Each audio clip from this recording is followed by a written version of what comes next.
In 2003, as a result of a car accident, my older brother, Mark, was sentenced to do 15 years to do 7 in the state prison.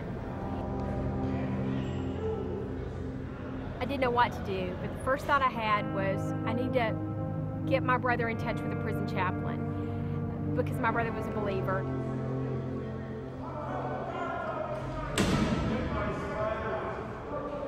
This has been a bitter pill and hard medicine because mostly I think because of the people that we love, we hurt them when we come in here. And they're totally innocent bystanders, and we drag them down with a lot of pain.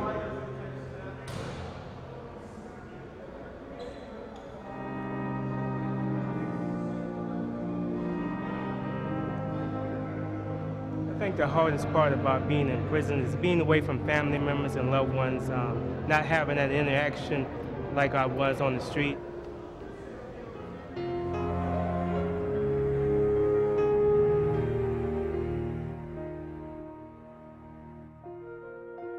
I got a letter from my brother one day from prison, and it said, reach out to these men, and in turn they will reach out to others.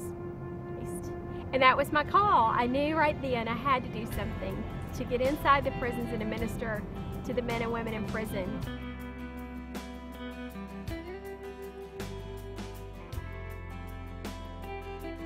We bring in Christian speakers, dramatists, musicians to share the gospel. We supply indigent hygiene for inmates that can't afford hygiene. A lot of times the best way to get to the spiritual need is to meet the physical need first. So we'll supply hygiene. An inmate can go to his chaplain or her chaplain and ask for hygiene.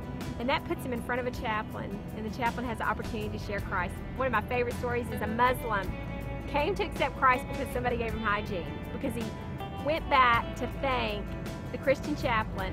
The chaplain said, why did you come to church? And 4 weeks later, he accepted Christ. All because of some soap. I am Tony Hartsfield. I have 4 life sentences plus 220 years. On top of that, I have 25-year federal time, and I'm thankful for each day. 12 years ago, when I was in Douglas County, in the county jail, I didn't have no sense of direction. I was facing the life sentence, the rest of my life in prison. So sometimes it takes for us to hit rock bottom. God didn't lock me down. I locked myself down by making a bad choice, and I stayed in the whole 18 months. And in the mix of that 18 months, that's when I became saved. God had to get a hold of me, and he had to put me in a situation where I didn't have no opportunity but to look up. And that's when I looked at him.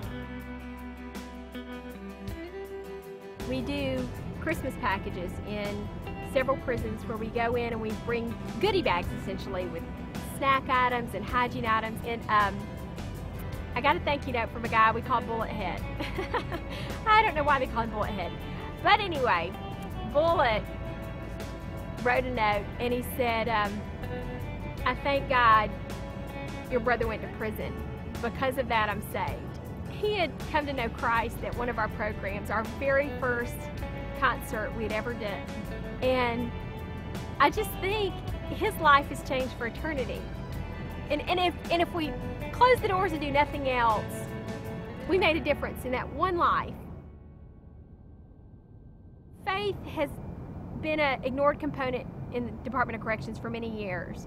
But I believe that God said, Andrea Shelton, you are here for such a time as this. And so he just, he put me on the planet to do this. I mean, I know he did. Words cannot express the gratitude and the joy I feel for the church support. The feel that you get now being able to stand here and conduct an interview with men at attention, guys that has committed some heinous crimes, and we can feel comfortable and relaxed. And that's a direct effect of the volunteers, the change that have come over this place, and the new attitude, the new belief that they have, and the new inspiration that we have. And it's directly because of the volunteers that we have from the church. We travel all over the state to 37 state prisons. We go to county prisons. We go to 28 youth prisons. And so we really need people just to step up and and help financially. Other folks, we ask if they could support a chaplain on a monthly basis. We are constantly seeking grant opportunities and funding opportunities to put chaplains back to full-time status. We still have chaplains that are part-time, but we try to supplement their hours. We're always in need of financial contributions or in-kind contributions, volunteers. You name it, we can probably use it and put it to great use. You can donate by going on our website, which is www.heartboundministries.com. Just remember them.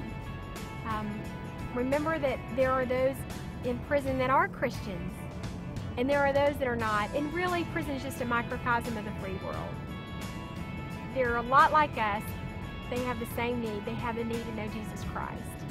And we have the responsibility to share the gospel with them, whether they're outside the walls or inside the walls. So we need to remember that responsibility and act on it.